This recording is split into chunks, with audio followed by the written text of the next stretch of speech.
Good morning.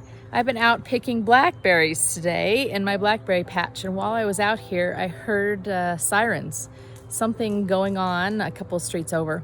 And I started thinking about it. Sirens always get that fear going, don't they? That feeling in the pit of your stomach. What's going on? Do I know the person? Is my family safe? All of those kinds of things. And I started thinking about that feeling and realized that that's really what epitomizes the last year, is that sinking feeling in your stomach of fear and what's going on and what's going to happen tomorrow and how can I keep my family safe? All of those kinds of feelings.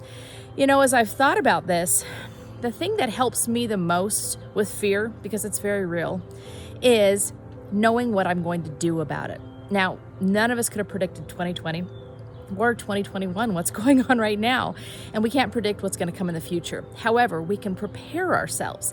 So, for example, we know the vitamin C is an excellent thing to prevent disease. Well, guess what's full of vitamin C? These blackberries. Do you even know what vitamin C is, what it does for your body, where you can find it?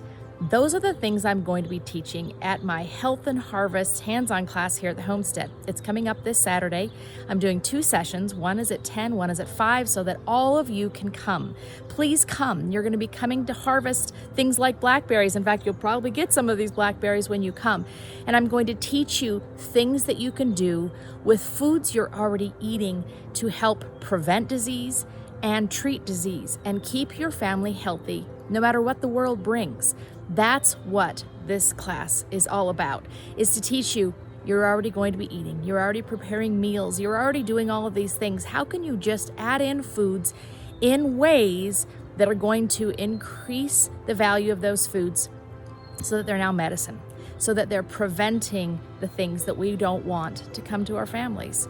So I sure hope that you join me. Again, it's going to be this August 21st.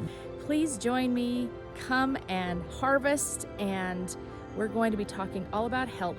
You're going to get my Living Well health guide and food for health guide so that you know how you can keep yourself and your family healthy today and for whatever comes.